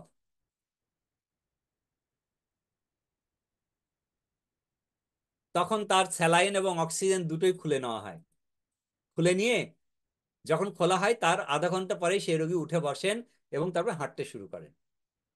ডাক্তার জিজ্ঞাসা করছেন যে আপনাদের মধ্যে কে ভগবানের কাছে গিয়ে প্রার্থনা করেছেন বলুন তো? অনুভব বলছেন যে ভগবান নৃসিংহদেব আমার জামাইবাবুকে রক্ষা করেছেন। ডক্টর তাকে জিজ্ঞাসা করলেন, আচ্ছা এই নৃসিংহদেবটি কে, তিনি কি করেন? কেন ভক্তরা জানেন নৃসিংহদেব না, অন্য লোকেরা কি হয়, যেমন আমাদের মায়াপুরেতে যখন আমরা ছিলাম, এখন তো অনেক বড় বড় সাইন লাগানো হয়েছে, আগে না একটা সাইন ছিল সামনেতে, ওই পিতলের উপরে সাইনটা, তো ফলে লাইটেতে ঠিক মতো পড়া যায় না। তাই গ্রামের লোকেরা আসতো, একে অপরের সঙ্গে বলতো, এই দেখ দেখ দেখ, এই ইসকনের সাধুরা কালী পুজো করে রে, ইসকনের সাধুরা কালী পুজো করে। কেউ বলছে, আচ্ছা এই কালী মায়ের জিভটা তো ঠিক আছে, কিন্তু কালী মার মুখটা তো এত বড় খোলা নয়, তার দাঁতগুলো এত বড় বড় কেন? বলে ইসকন সাধুদের কালী না, এই জন্য একটু অন্যরকম। তারা বুঝতে পারে না। তখন যদি আমরা কাছে থাকতাম, আমরা গিয়ে বলতাম যে এটা কালী নয়, এটা নৃসিংহদেব ভগবান, ভগবান কৃষ্ণ স্বয়ং। হ্যাঁ, তো লোকেদের এরকম একটা থাকে আর কি, যে নৃসিংহদেবকে দেখলে পরে, এখন সোশ্যাল মিডিয়ার যুগে নৃসিংহ চতুর্দশী, আহ, আমাদের ভক্তরা এখন এই অনলাইন প্ল্যাটফর্মকে এত ভালোভাবে ব্যবহার করছেন যে যে সমস্ত ব্যক্তিরা নৃসিংহদেবের নাম জানতেন না, তারা এখন নৃসিংহ চতুর্দশীতে অনুকল্প প্রসাদ গ্রহণ করেন। আমি আহ মায়ের সঙ্গে কথা বলছিলাম, তা আমি একটু অবাকই হলাম। মা আমাকে বলছে, ওই কি পরশুদিন নৃসিংহ চতুর্দশী ছিল না, তা আমি তো ফল টল খেয়েছি, আর আমার সঙ্গে আরো 4-5 জন নৃসিংহ চতুর্দশীতে ফল খেয়েছে, তারা আহ অনুকল্প পেয়েছে। মানে মার কাছে এসে একাদশীর সময়, আগে সব আটাদশী করতো, তারপরে মা যখন তাদেরকে বলে, আর তোমরা যেটা করছো ওটা আটাদশী গো, ওটা একাদশী নয়, তখন সবাই মায়ের কাছে আসে, আর একাদশীর দিনে ওনার ওখানে 15 জন 20 জন করে একাদশীর প্রসাদ পেতে আসে। বৃদ্ধ হয়ে গেছে, আমি বলছি, তুমি বৃদ্ধ হয়ে গেছো, সবাইকে বলবে ওরা রান্না করবে, তারপরে তোমরা খাবে। বলে কে করবে, আমি করে দিই ওদের। তো এখন আমি শুনে অবাক। তারপরে আমি জিজ্ঞাসা করি, আচ্ছা ওরা জানলো কি করে? বলছে যে মোবাইলেতে শুনেছে যে আগামী পরশুদিন নৃসিংহ চতুর্দশী, আর নৃসিংহ চতুর্দশীতে একদম শুধু ফলমূল একাদশীর ব্রত করতে হয়, পরের দিনকে গিয়ে পালন করতে হয়, সারাদিনে এতে কোনো কিছু খাওয়া যাবে না অন্য। তাই এসে আমাকে বলল যে ওরা একাদশীর অনুকল্প করবে। তো মা বলছে যে হ্যাঁ আমি তো করি, তোরা করবি, ঠিক আছে চলে আসিস। তা আমি মানে অবাক হলাম অ্যাকচুয়ালি, যারা করেছে নামগুলো বললো, আমি বলছি যে আচ্ছা এরা তো কোনোদিন ভক্তির ভ জানতো না, কিন্তু বর্তমান সোশ্যাল মিডিয়ার যুগে এটা তো একটা ভালো প্রচার, যে ভক্তদের জন্য এখন তারা নৃসিংহদেব জানছে, নৃসিংহদেব ব্রত জানছে, একাদশী পরের দিন পালন করতে হয় টাইমে, সবকিছু জানছে। তারা জিজ্ঞাসা করে, আচ্ছা এই দিনেতে পালনটা কবে হবে? হুম। তো আপনাদেরও অনেক আত্মীয় স্বজন আছে, অনেক দূর দূর থেকে কল করে নিশ্চয়ই, আচ্ছা ওই পরশুদিনের একাদশী পালনটা কটার সময় আছে একটু বলো তো দেখি। আগে কিন্তু তারা জানতো না, আঠাদশী করতো। এখন তারা জানে যে এই আমি যদি পালন না করি সঠিক এতে আবার একাদশী ফল পাবো না, পালন করতে হবে। তো এটা খুব ভালো জিনিস। তো এভাবে করে ডক্টর সাহেব যখন বললেন যে নৃসিংহদেবটি কি, তখন সেই অনুভা তাকে নৃসিংহদেবের বর্ণনা করে একটি পিকচার তিনি নিয়ে গিয়েছিলেন, সেই পিকচারটি ডক্টরকে উপহার দেন, যে আপনি এই পিকচার রাখবেন। সেই থেকে ডক্টর সেই পিকচার সামনে রেখে যখনই কোনো রোগীর কাছে যেতেন, তার আগে নৃসিংহদেবের কাছে প্রার্থনা করে যাচ্ছেন, হে প্রভু, আমি শুধু উপলক্ষ মাত্র, আপনি তো সবকিছু, আমার রোগীকে একটু দেখবেন আপনি। এভাবে করে সেই ডক্টরও ভগবানের ভক্ত হয়ে যান, এবং তিনি একজন ইসকনের দীক্ষিত ভক্ত হন। সেই ডক্টর বলল, নৃসিংহদেব ভগবান কি যায়। এভাবে করে নৃসিংহদেব প্রত্যেক ভক্তকে সবসময় রক্ষা করেন। বলুন, এর থেকে আর কোনো প্রমাণের আমাদের প্রয়োজন আছে নৃসিংহদেবের কৃপা কিভাবে আমাদের প্রতি পর্যবসিত হয়? এর থেকে লেটেস্ট কোনো স্টোরি কেউ বলতে পারবে যে গাঁজাখুরি গল্প? কেন এই ব্যক্তিরা এখনো তারা আলাইভ রয়েছেন, আপনার এখনো গিয়ে তাদের কাছ থেকে, তাদের সম্মুখ থেকে শুনতে পারবেন এই লীলা। এটা প্রভু গুরু মহারাজের সাথেও এরকম একটা লীলা অনেক আগে বলেছিলাম, সেই আপনার মনে আছে মনে হয়। সেই গুরু মহারাজের জন্য জ্বর হয়েছিল, গুরু মহারাজের জন্য প্রার্থনা করেছিল যে গুরু মহারাজ প্রচারে আছেন, তাকে জ্বর দিলেন কেন ঋষি ভগবান, আর ওই জ্বরটা আমাকে দিয়ে দিয়ে দাও। গুরু মহারাজ প্রচারে আছেন, তিনি কষ্ট পাচ্ছেন, প্রচার করতে পারছেন না, ওই জ্বরটা আমাকে দিন, আপনি গুরু মহারাজকে সুস্থ করে দিন। গুরু মহারাজ এটা পরবর্তী একদিন পরে মায়াপুরে আসেন, গুরু মহারাজ সুস্থ, মানে বসে মাতাজি মন্দির থেকে বেরিয়ে যেতে পারেনি, না যেতে যেতেই তার জ্বর এসে গেছে।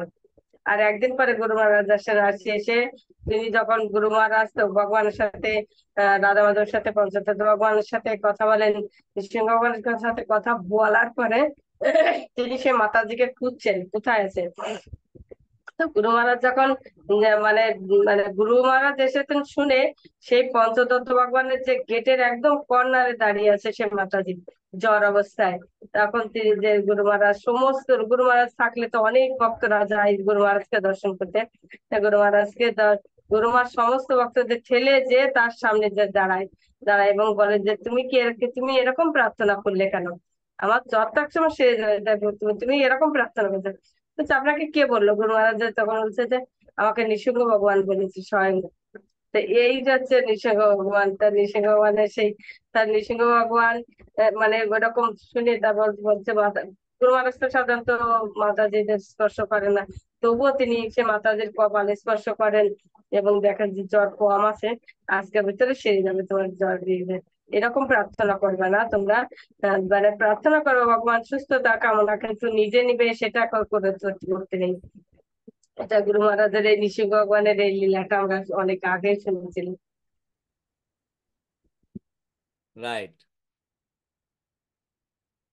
ওকে, আমরা আরো একটি লীলা শ্রবণ করি।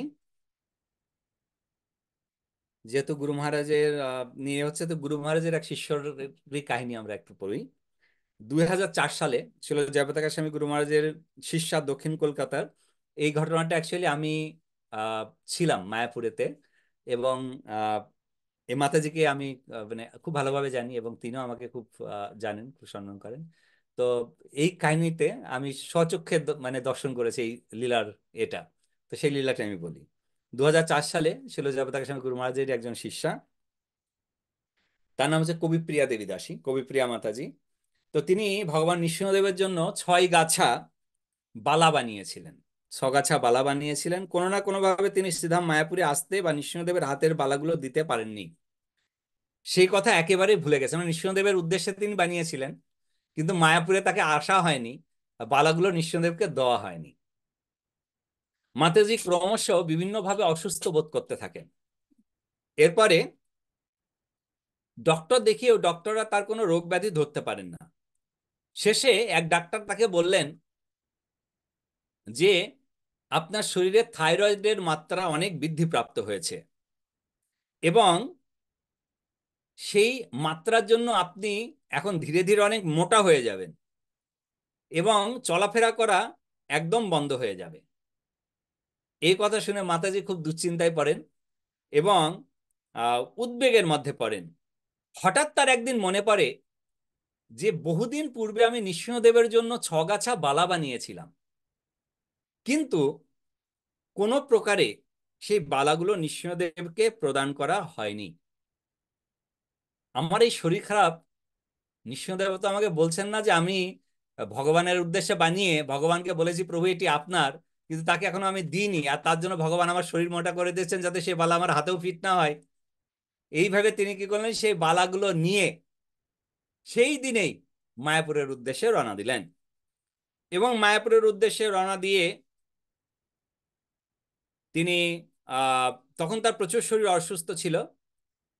তিনি ভগবান নৃসিংহদেবের কাছে প্রদান করেন সেই বালা, এবং তারপরে তিনি ক্ষমা প্রার্থনা করেন যে আমার ভুল হয়েছে, আমি বহুদিন পূর্বে এই বালাগুলো আপনার জন্যই বানিয়েছিলাম, কিন্তু আপনাকে দিয়ে যেতে পারিনি। আপনি অনুগ্রহ করে আমাকে ক্ষমা করুন। এবং ভগবানের কাছে তিনি ক্ষমা যাচন প্রার্থনা করলেন। ভগবান তো অনেক কৃপালু।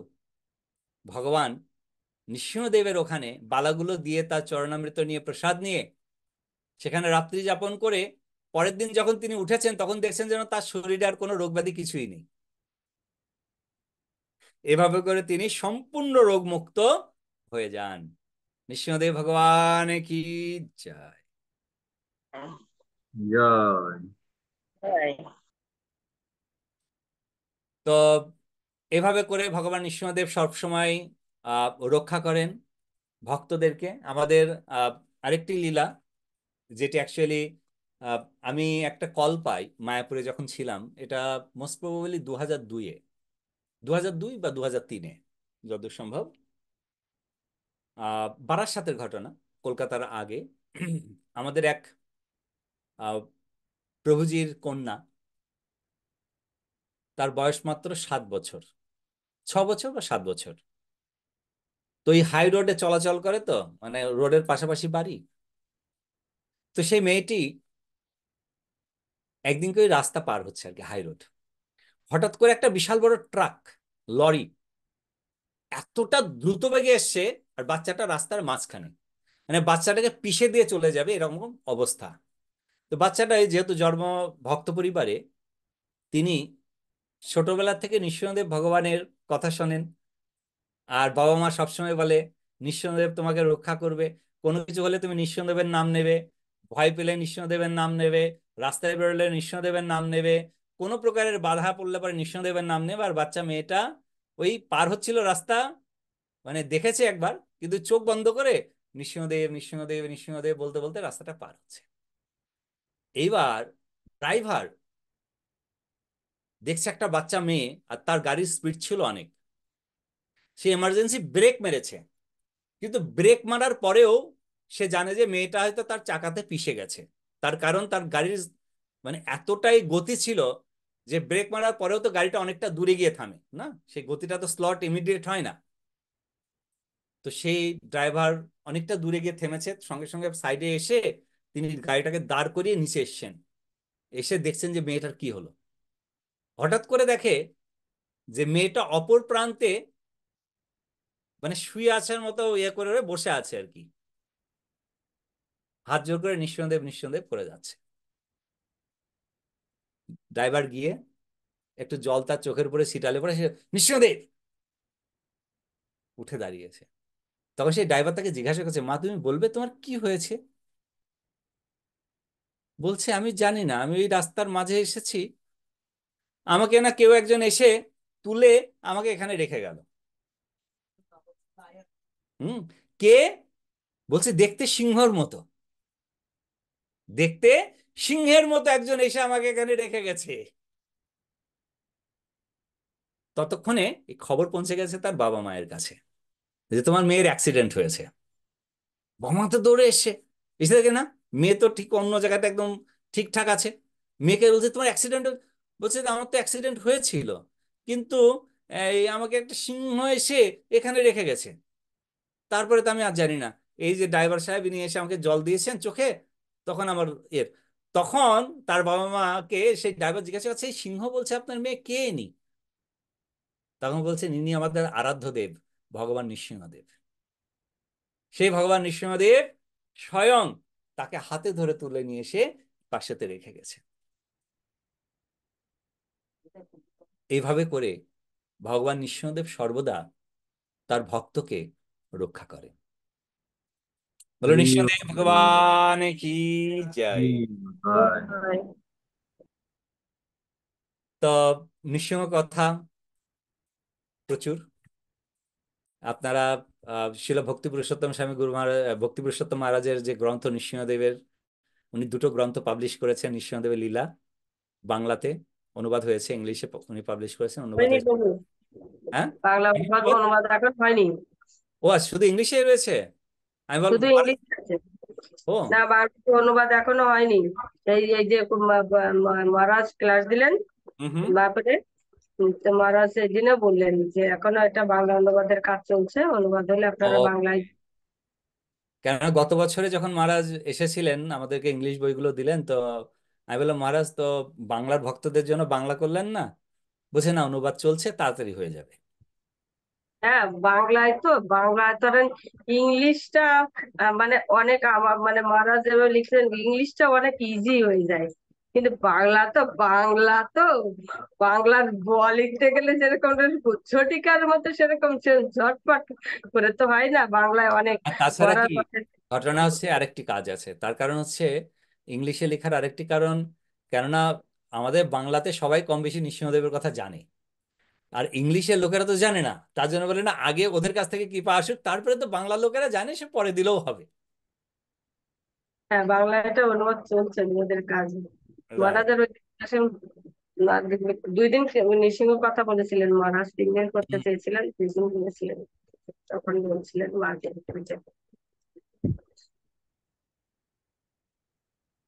ওকে, তো আজকে নৃসিংহ কথা এই পর্যন্তই থাক। আমরা দু একটি প্রশ্ন নিয়ে আলোচনা করতে পারি যদি কারো কোনো প্রশ্ন থাকে।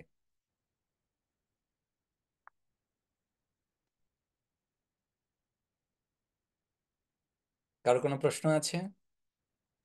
তবু মানুষের চিন্তা চেতনা, মানুষ তো ভগবানকে ডাকে, ভক্তরা ডাকে, ভগবানকে ডাকে। যখন ভগবানের তো মানে আমরা বুঝতে পারি যে ভগবানকে বলছি, ভগবান এটা মানে একটা মানুষের জন্য প্রার্থনা করা, যে যে সে তার জন্য একটু ভগবান আপনি একটু কৃপা করুন। যে কিন্তু যে আমরা যখন চটজলদি যখন ভগবানের সেই কৃপার মানে এইগুলো যখন না পাই, তখন ভগবানের পরে দোষারোপ করি। কিন্তু কেন করি বুঝবো এটা? ভক্তরাও করি কিন্তু। এক্সকিউজ মি, এটাই স্বাভাবিক। তার কারণ আমরা আমাদের ভগবত ভক্তি নিয়ে আমরা চটজলদি আমাদের উপরে দোষারোপ করি না, যেহেতু আমরা ভগবত ভক্তিতে চলার প্রচেষ্টা করছি। আমরা নিজেকে ভক্ত বলি বই কি, কিন্তু আমরা কি সঠিকভাবে ভক্ত হওয়ার যোগ্যতা রাখি? যদি আমরা ভক্ত হওয়ার যোগ্যতা রাখতাম, তাহলে পরে আমরা চটজলদি ভগবানকে বলতাম না যে প্রভু কেন আপনি আমার প্রতি এরকম করলেন, বা প্রভু কেন আপনি আমার কথা শ্রবণ করলেন না বা আমার কথা রাখলেন না। Excuse me. কেননা ভক্ত সুখে দুঃখে সমাকৃতা, লাভা লাভৌ জয়া জয়। তিনি সব সময় সুখ বা দুঃখেতে সম অবস্থায় অবস্থান করেন। তো ভগবানের প্রতি কোনো প্রকারের আহ অনুরাগ, বিলাপ, অভিযোগ এগুলো নেই। হ্যাঁ, তার কাছে ভগবানের অভিযোগ থাকে, তো সেটি সম্পূর্ণ আপার লেভেলে, যেমন আমরা দেখতে পাই গোবিন্দ ঘোষ এবং গোপীনাথ। সেই লেভেলটি সম্পূর্ণ আলাদা। বাট এছাড়া হ্যাঁ, কেননা আমরা ভগবত ভক্তিতে শুধু যাজন করছি, তার জন্য এখনো আমরা কিছু কিছু কিছু সময়ে আমাদের মধ্যে সত্ত্বগুণটি কমে গিয়ে রজগুণের উদ্ভব হয়, এবং সেই রজগুণের দ্বারাই তখন আমরা ভগবানকে ব্লেম করতে শুরু করি। ব্যাস, আমাদের কন্টিনিউ ভগবত ভক্তি যাজন করতে হবে। আর এই কন্টিনিউ ভগবত ভক্তি যাজনের ফলে one of the day will come, তখন ভগবানের কাছেই হঠাৎ করে আমার কোনো কিছু ফুলফিল হলো না বলে আমি যে অবজেকশন করি সেটা বন্ধ হয়ে যাবে অটোমেটিক্যালি। ওকে।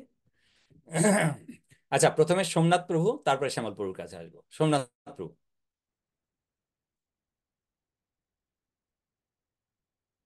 প্রভু দণ্ডবত প্রণাম। হরে কৃষ্ণ।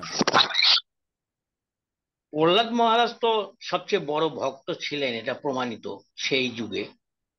তো সেই যুগের মানুষ আমার মনে হয় তাদের বাক্য সিদ্ধি, দৃষ্টি সিদ্ধি এবং স্পর্শ সিদ্ধিও ছিল। এক চোখের মাধ্যমে তারা হাতের কাজও করে ফেলতে পারতেন বলে আমার মনে হয়, এত বড় ভক্ত ছিলেন। তো নৃসিংহদেব সম্পর্কে আমার একটি প্রশ্ন, মানে আমার জানার ইচ্ছা, প্রশ্ন নয়।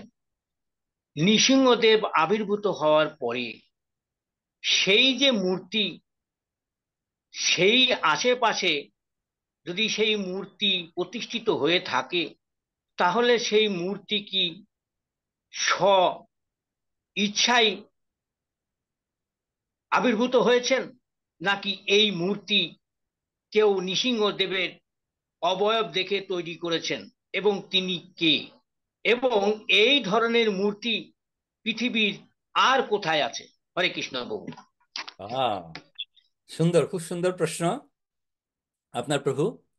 যখন ভগবান নৃসিংহদেব আবির্ভূত হন এবং আবির্ভূত হয়ে হিরণ্যকশিপুরকে বধ করেন, এবং হিরণ্যকশিপুরকে বধ করার পরে প্রহ্লাদ মহারাজ তাকে শান্ত করেন, এই যে ফর্ম, এই ফর্মে ওখানে স্বপ্রকাশিত শিব বিগ্রহ প্রকাশ হয়, ওখানে স্বয়ং প্রকাশিত হন, যেটি আপনি অহোবলম, দক্ষিণ ভারতের অহোবলম নামক স্থানে যদি যান তাহলে দর্শন পাবেন। তারপরে তার পাশে আরেকটি জায়গা আছে, স্থান।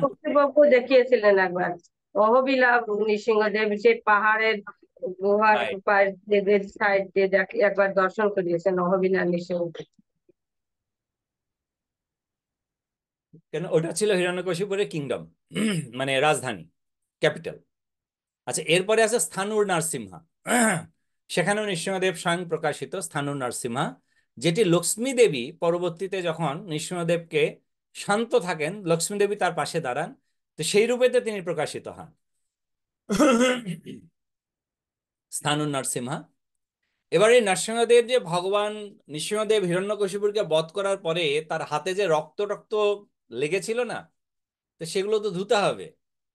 তো সেই ধরার জন্য তিনি আসেন মন্দাকিনী নদীতে হাত ধোয়ার জন্য।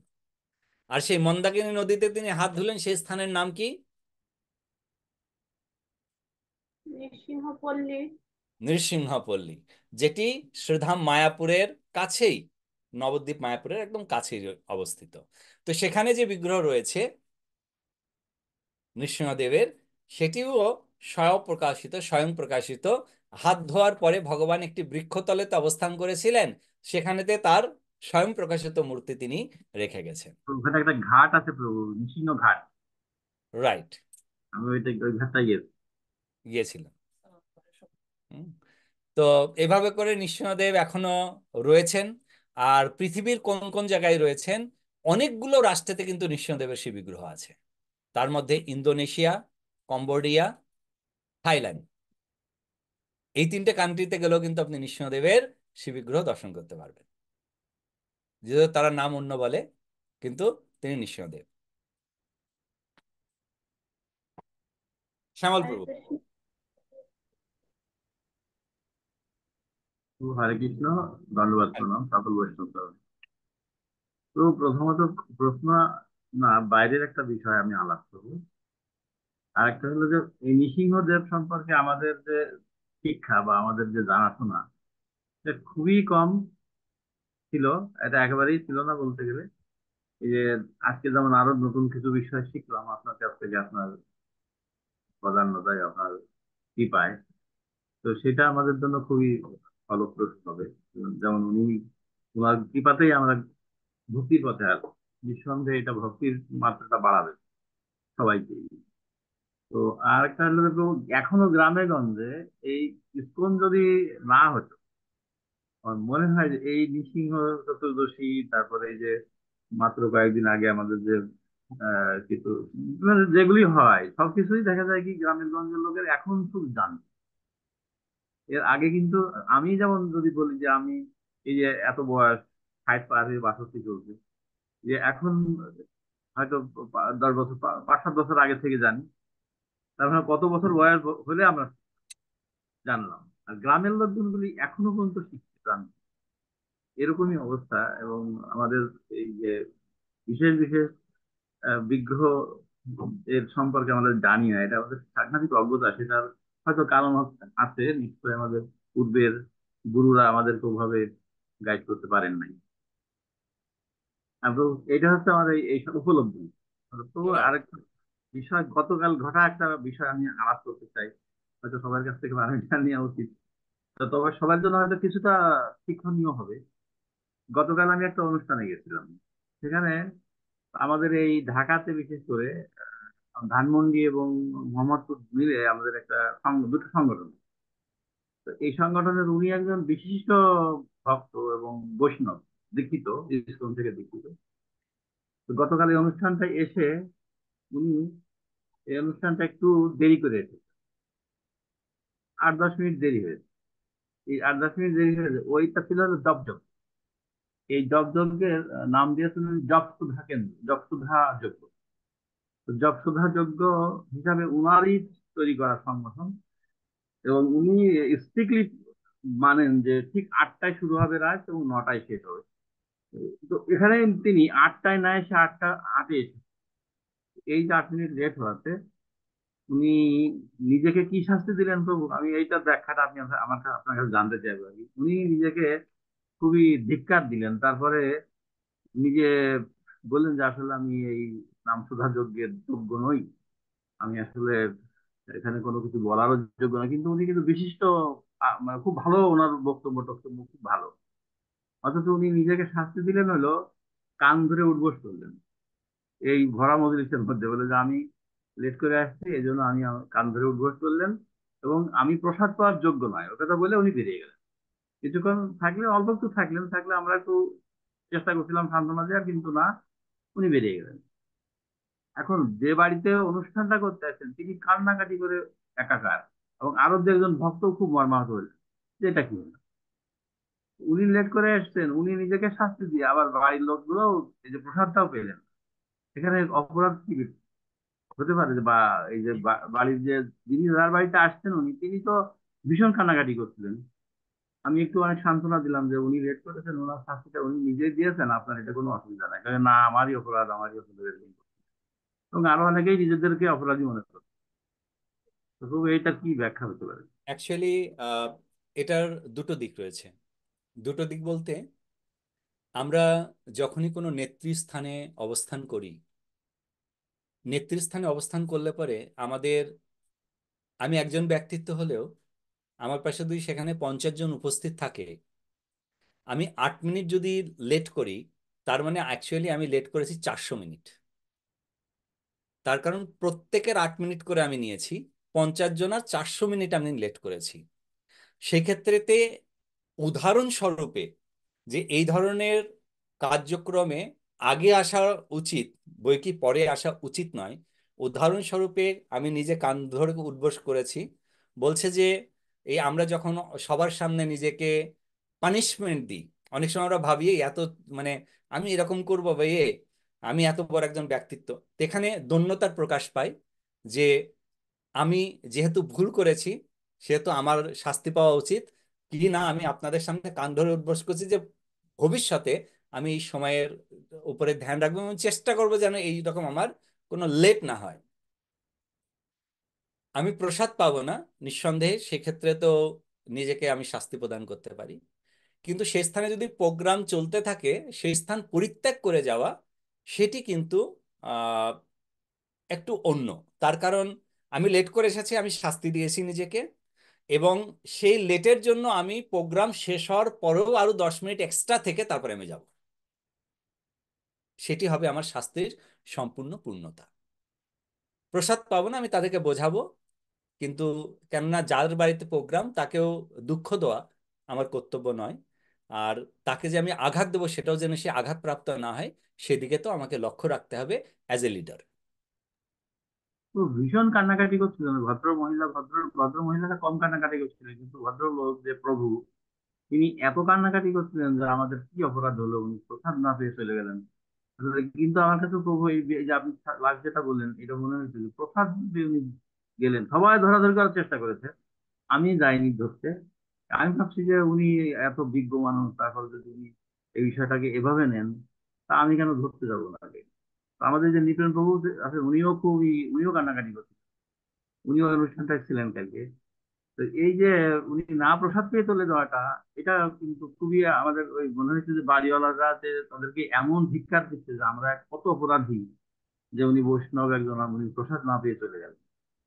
এখন সে অপরাধটা আমাদের কাছে মনে হচ্ছিল অপরাধী, আমরা হয়তো অনুষ্ঠানটা আমরা হয়তো 8 মিনিট পরে শুরু করলে ভালো করতাম, কিন্তু ওনার নির্দেশ আছে যে এটা শুরু করতে হবে একদম, একদম জাস্ট 8টা বাজে শুরু হয়ে যাবে। এখন যে দেরি করবে তার সে গেট আউট হয়ে যাবে, এরকম ওনারই নির্দেশ। যদি এরকম এই ধরনের ঘটনা থাকে, গতকাল ঘটেছে। এই ধরনের নির্দেশ থাকে, তার জন্য অ্যাকচুয়ালি উনি সেটি উদাহরণস্বরূপেতে নিজেই স্থাপন করে গেছেন যে আমি যেহেতু লেটে এসেছি, আমি পানিশমেন্ট দিয়ে আমি গেট আউট হয়ে যাচ্ছি। হ্যাঁ, তাতে কোনো দোষের দেখা যায় না, এবং এখানে কারোর কোনো অপরাধ পরিলক্ষিত হয় না। প্রসাদটা পেয়ে গেলে ওই বাড়িওয়ালা একটু অন্তত শান্তিতে থাকতো, খুবই হ্যাঁ, সেটা মহান। সেটা ঠিক আছে, বাট সেই সঙ্গে সঙ্গে ওই যে যদি তিনি এক্সপ্লেনেশন দেন যে আমি এটা উদাহরণস্বরূপে রাখছি, এটা আপনার কোনো অপরাধ নয়, তো তিনি প্রসাদকে স্পর্শ করবে একটা দানা নিয়ে তিনি চলে যান। বাট ঠিক আছে। এখানে অনেক সময় তার ব্যক্তিগত কিছু ভিউ থাকে, তো সেটাও আমাদের সম্মান করা আমাদের কর্তব্য। তো যেহেতু আপনি বলছেন যে মানে কেউ লেট করলে পরে তাকে সেখান থেকে চলে যাওয়া উচিত, এটা তারই কমান্ড ছিল, তার জন্য আমি লাস্টে যে শব্দটি বললাম সেটা আমি উঠিয়ে নেব। যেহেতু তার কমান্ড ছিল, তার জন্য কিন্তু তিনি সেটাও প্রমাণরূপে করেছেন, তিনি নিজে বেরিয়ে গিয়ে। তো তিনি কোনো ভুল করেননি। হরে কৃষ্ণ ধন্যবাদ। বাবু। হ্যাঁ, হরে হরে কৃষ্ণ কৃষ্ণ। বাবু। হ্যাঁ, ও নিবেদন। শ্যামল প্রভু যেটা বললো, আসলে কালকে একটা হৃদয় বিদারক ঘটনা। আপনার হলো উনি টাইম মতো আসার জন্য চেষ্টা করছে, কিন্তু হয়তো রিক্সা বা কোনো জ্যামে